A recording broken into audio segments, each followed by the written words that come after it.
Hello students, welcome back to my channel. कैसे हैं आप सब?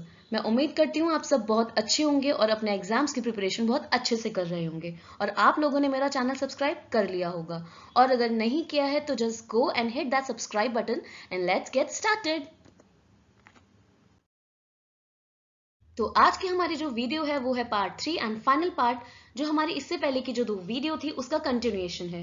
ये जो चैप्टर है जो कि क्लास 10 का chapter number 2 Nelson Mandela a long walk to freedom है, उसका एक्सट्रैक्ट, उसका एक पोर्शन हम लोग उनकी ऑटोबायोग्राफी से पढ़ रहे हैं, जो कि पेज नंबर 21 टू 23 को कवर करेगा। सो माय डियर स्टूडेंट्स, चलिए शुरू करते हैं। So before moving on to the rest of the chapter, let's revise के इससे पहले वाली वीडियो में हम लोगों ने क्या पढ़ा था। जैसे ही नेल्सन मंडेला अपना प्लेज लेते हैं एज प्रेसिडेंट, तो जितने भी साउथ अफ्रीकन जेट्स थे, हेलीकॉप्टर्स थे, आर्मी थी, वो सारा एक कोऑर्डिनेटेड, एक बहुत ही अच्छी फॉर्मेशन डिस्प्ले करते हैं यूनियन बिल्डिंग के ऊपर। यहाँ पर मिलिट्री अपना फुल सपोर्ट शो करती है इस न्यूली इलेक्टेड गवर्नमेंट के लिए। यहाँ पर हमें एक ड्रामेटिक शिफ्ट भी देखने को मिलता है मिलिट्री की लॉयल्टी का। क्यों? क्योंकि हमें पता है even Nelson Mandela was aware कि किस तरीके से ये वही आर्मी थी, ये वही मिलिट्री थी जो अभी तक उनको उनको अपोज करती थी और उनको काफी टॉर्चर करती थी। इनफैक्ट 27 ईयर्स तक नेल्सन मंडेला और उनके जो फेलो एक्टिविस्ट थे वो अंडर कस्टडी थे। देन यहाँ पर साउथ अफ्रीकन फ्लैग को डिस्प्ले किया जाता है स्मोक ट्रेल के थ्रू, एक कलरफुल धुएं के थ्रू। यहाँ पर दोनों ही नेशनल एंथम्स को प्ले किया जाता है, ब्लैक्स का और जो व्हाइट्स का है। यहाँ पर हमें देखने को मिलता है कि किस तरीके से अब जो नई गवर्नमेंट आई है उसके अंडर यहाँ पर काफी यूनिटी और रिकंसिलिएशन है, मतलब कि जितने भी रेस हैं वो अब साथ में रहेंगे पीस के साथ। यहाँ पर हमें कंट्रास्ट भी देखने को मिलता है कि किस तरीके से अब पहले का जो सिस्टम था, जो डिस्क्रिमिनेटरी सिस्टम था, उसको रिमूव कर दिया गया है, जिसके लिए इतने सालों की लड़ाई लड़ी जा रही थी। और अब एक नया इंक्लूसिव सिस्टम आया है जहां पर सारी रेस जो है वो एक बराबर है। देन हमें यहाँ पर देखने को मिलता है कि किस तरीके से लोगों ने सैक्रिफाइस किए थे जो कि अपार्टheid सिस्टम के अगेंस्ट लड़े थे। एंड यहाँ पर नेल्सन मंडेला को दुख होता है कि आज वो लोग इस विक्ट्री को देखने के लिए जिंदा नहीं है। किस तरीके से इस अपार्टheid सिस्टम ने, इस डिस्क्रिमिनेटरी सिस्टम ने एक बहुत ही गहरा घाव किया था कंट्री के लोगों के अंदर। साउथ अफ्रीकन जो ब्लैक्स थे उनके दिलों में काफी ज्यादा घाव किया था, क्योंकि वो लोग रेस के बेसिस पे डिस्क्रिमिनेट किए जाते थे। ऑल्सो सिर्फ इतना ही नहीं, इसी स्ट्रगल की वजह से काफी सारे एक्सेप्शनल लीडर्स भी निकल के आए थे, जिनकी हिम्मत की वजह से आज वो इस सिस्टम से बाहर निकले। हम यहाँ पर बात कर रहे हैं ओलिवर टैम्बोस की, Walter Sisulu, Chief Luthuli, Yusuf Dadoo, Bram Fischer and Robert Sobukwe. इन्हीं लोगों की वजह से सिर्फ नेल्सन मंडेला नहीं, बट उनके साथ के सारे फेलो एक्टिविस्ट, उनके स्ट्रगल को भी हम लोग यहाँ पर काउंट करें कि किस तरीके से उन्होंने अपनी फैमिली छोड़ी, सैक्रिफाइसेस किए, टॉर्चर झेला, और इतने एक्सट्रीम कंडीशन और हार्श कंडीशंस में भी उन लोगों ने अपने स्ट्रगल को नहीं छोड़ा और अपने हक की लड़ाई लड़ी थी। हम यहाँ पर बात कर रहे हैं उन्हीं इंडिविजुअल्स की, और यहाँ पर हम लोग हाईलाइट भी कर रहे हैं उनके उनके स्ट्रगल को। हम लोग बता रहे हैं कि किस तरीके से इतना स्ट्रांग उनका कैरेक्टर था कि इतने हार्श कंडीशंस में भी वो लोग बाहर निकल के।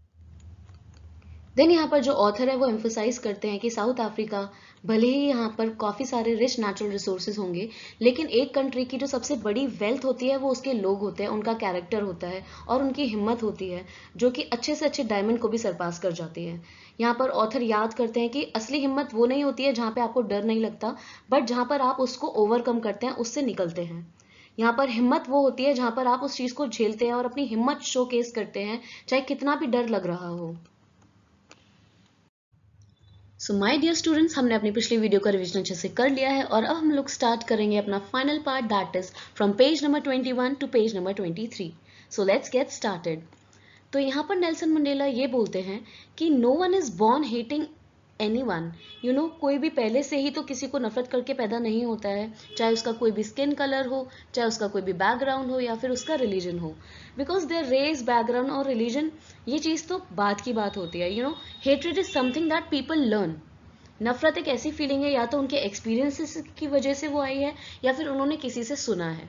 सो if people learn how to hate, they can also learn how to love. अगर हम लोग किसी को नफरत करना सिखा सकते हैं तो किसी को प्यार करना भी सिखा सकते हैं, क्योंकि एक लव जो है वो ज्यादा नेचुरल फीलिंग है एज कंपेयर टू हेट।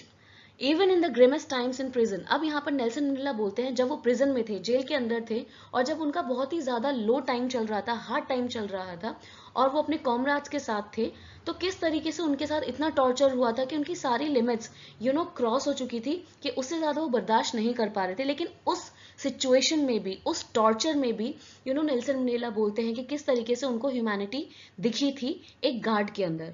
जब उनके साथ वो सारा टॉर्चर होता था, वो ये देखते थे कि कैसे उस गार्ड को हमारे लिए बुरा लगता है। So perhaps just for a second, कुछ देर के लिए ही सही, लेकिन उनको इसी सिचुएशन की वजह से काफी ज्यादा हिम्मत मिली कि उनको अपना स्ट्रगल जो है वो जारी रखना है।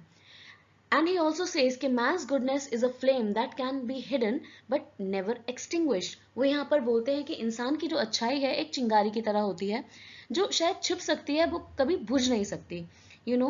तो यही चीज वो नेल्सन मंडेला सबको बता रहे हैं कि किस तरीके से अच्छाई नहीं छिप रही थी उस गार्ड की।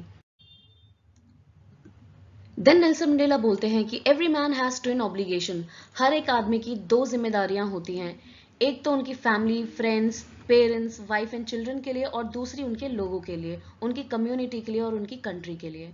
तो यहाँ पर जो नेल्सन मंडेला है वो बता रहे हैं कि सिर्फ अपनी पर्सनल लाइफ नहीं बल्कि सोशल लाइफ में भी एक रिस्पॉन्सिबिलिटी बन जाती है कि वो अपने लोगों के लिए एक जिम्मेदारी उठाए।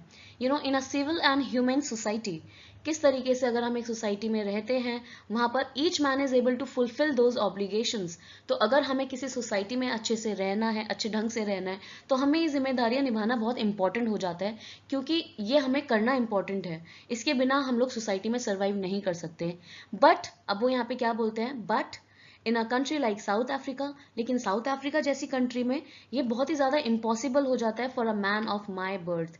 अगर यहाँ पर हम बात करें for man of my birth, he is talking about the blacks, he is talking about the colour, he is talking about the race, कि मेरे जैसे लोगों के लिए ये दोनों जिम्मेदारियां निभाना बहुत ही ज्यादा मुश्किल है।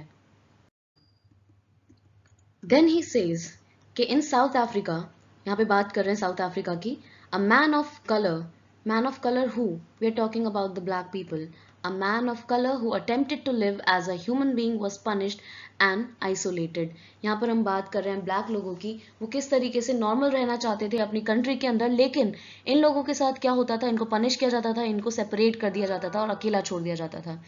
In South Africa, a man who tried to fulfill his duty to his people was inevitably ripped from his family and his home। यहाँ पर बात कर रहे हैं कि वो इंसान जो अपनी ड्यूटी निभाना चाहता है अपने लोगों के लिए, अपने लोगों के हक की लड़ाई लड़ना चाहता है, अब उसके पास कोई ऑप्शन नहीं बचा था अपनी फैमिली से अलग होने का, अपने घर से अलग होने का, और उसको फोर्स किया गया कि वो अलग ही रहे अपनी फैमिली से। तो यहाँ पर एक डुअल लाइफ थी, एक dual existence of secrecy and rebellion, मतलब कि छिपके रहना था और रिबेल कर रहे थे, लड़ रहे थे। और वो ये बोलते हैं कि I did not in the beginning choose to place my people above my family. वो ये बोलते हैं कि मैंने खुद से नहीं चूज किया था स्टार्टिंग में कि मैं अपनी फैमिली को छोड़ के अपने लोगों के लिए हेल्प करूं, लेकिन क्या करें अब, but in attempting to serve my people, अब क्योंकि उनको अपने लोगों के लिए लड़ना था, क्योंकि आप एक सोसाइटी में रह रहे होते हो और आपके जैसे लोग अगर वहां पर किस तरीके से टॉर्चर झेल रहे हैं तो आप भी बर्दाश्त नहीं करोगे। उसी तरीके से जब नेल्सन मंडेला ये देख रहे थे कि उनके जो फेलो लोग हैं, उनके जैसे जो लोग हैं, वो काफी ज्यादा टॉर्चर झेल रहे हैं, डिस्क्रिमिनेशन झेल रहे हैं, एक सेपरेशन झेल रहे हैं, एक आइसोलेशन में जी रहे हैं, तो उनसे ये सारी चीजें बर्दाश्त नहीं हो रही थी। तो वो अपने लोगों के लिए लड़ रहे थे। इस प्रोसेस में क्या था कि वो अपनी फैमिली को उस हिसाब से टाइम नहीं दे पा रहे थे। वो अपनी जिम्मेदारियां, एक भाई की, एक सन की, एक फादर या फिर हस्बैंड की, वो रिस्पॉन्सिबिलिटी नेल्सन मंडेला नहीं उठा पाए थे। Then Nelson Mandela says I was not born with a hunger to be free. वो ये बोलते हैं कि मुझे कोई भूख नहीं थी कि मुझे फ्री होना है, फ्री होना है। आई वॉज बॉर्न फ्री, मैं हमेशा से फ्री था, मैं फ्री पैदा हुआ था। फ्री इन एवरी वे, हर एक सेंस में आई यूज टू फील फ्री, जो मुझे पता था।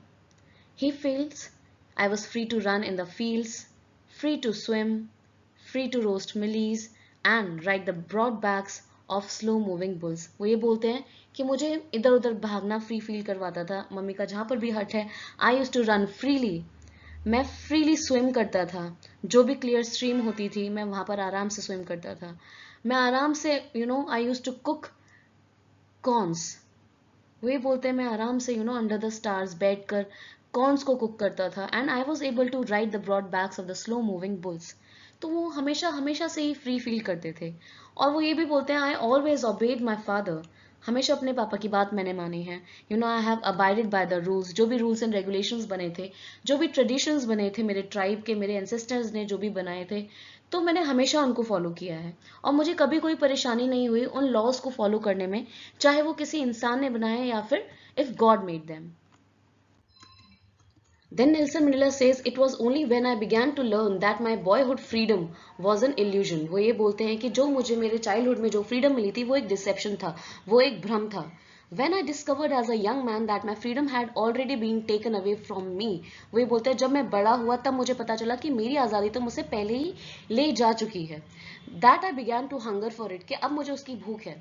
अब वो बोलते हैं कि at first as a student, जब वो स्टूडेंट थे उनको फ्रीडम सिर्फ अपने लिए चाहिए थी, लेकिन जैसे जैसे वो बड़े हुए उनको छोटी छोटी फ्रीडम की ज़रूरत होने लगी, जैसे बाहर घूमना, वो सारी चीज़ें पढ़ना जो वो पढ़ना चाहते हैं, जहाँ जाना चाहते हैं. And later as a young man, जब वो थोड़े से बड़े हुए, इन जोहानसबर्ग, जब वो जोहानसबर्ग के अंदर थे, उनको ये रियलाइजेशन हुआ कि उनको तो बहुत ही बेसिक और ऑनरेबल फ्रीडम चाहिए, एक रिस्पेक्टेबल फ्रीडम चाहिए, जहाँ पर वो अपना फुल पोटेंशियल अचीव कर सके, कुछ अर्न कर सके, to get married and have a family. वो वाली फ्रीडम नहीं जहाँ पर उनको कहीं लॉफुली रहना पड़े, जबरदस्ती रहना पड़े, या फिर उनकी फ्रीडम जो है वो हिंडर हो या फिर ब्लॉक हो. Then Nelson Mandela says, but then I slowly saw that not only I was not free, but my brothers and sisters were not free. वो ये बोलते हैं कि ऐसा नहीं था कि सिर्फ मैं ही फ्री नहीं था, बट मेरे जो लोग हैं, मेरे जैसे जो कलर के लोग हैं, जो मेरी रेस के लोग हैं, वो भी फ्री नहीं हैं. I saw that it was not just my freedom that was curtailed. सिर्फ मेरी फ्रीडम ही मुझसे छीनी नहीं गई थी, सिर्फ मेरी फ्रीडम को ही कम नहीं किया गया था, but the freedom of every one who look like I did. जो मेरी तरह दिखते हैं, जो मेरी रेस के हैं, जो मेरे कलर के हैं, उनसे भी उनके फ्रीडम को छीन लिया गया था. That is when I join African national Congress. And यही वो टाइम था जब नेल्सन मंडेला ने अफ्रीकन नेशनल कांग्रेस जो पार्टी थी उसको ज्वाइन किया था. तब उन्होंने ये रियलाइज किया, that is when the hunger for my own freedom became the greater hunger for the freedom of my people. वो ये बोलते हैं तभी उनको वो भूख फील हुई कि मुझे अपने लोगों को फ्री करवाना है, तभी मुझे वो फ्रीडम फील होगी. Then he says, it was this desire for the freedom of my people to live their lives with dignity and self-respect that animated my life. वो ये बोलते हैं कि मेरी एक बहुत ही ज़्यादा स्ट्रॉन्ग विश है कि जो मेरे लोग हैं, they all should be free. वो अपनी लाइफ बहुत ही रिस्पेक्ट के साथ जिए, और यही चीज़ उनको काफ़ी मोटिवेट करती थी. इतना ही नहीं, यही स्ट्रगल जो था इसको ट्रांसफॉर्म कर दिया था, एक फ्राइटेंड यंग मैन से एक bold one. So he is saying कि किस तरीके से उनके अंदर भी वो चेंज आया था, कि किस तरीके से वो पहले डरते थे and now he is very confident.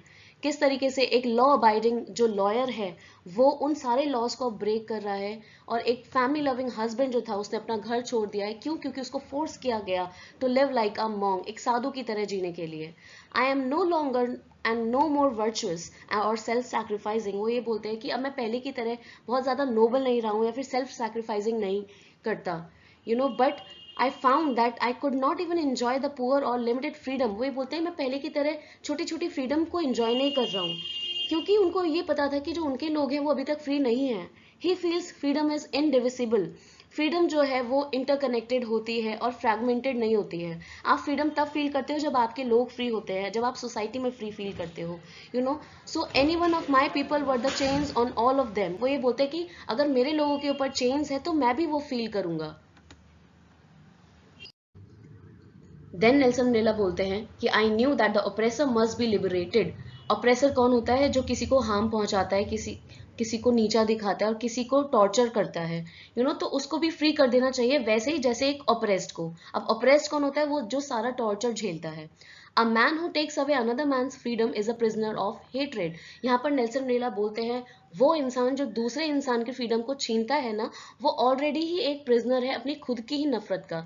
उसके अंदर इतनी सारी हेट्रेड है कि वो उससे बाहर ही नहीं निकल पाता, उसकी इतनी ज्यादा नैरो थिंकिंग है. He is locked behind the bars of prejudice.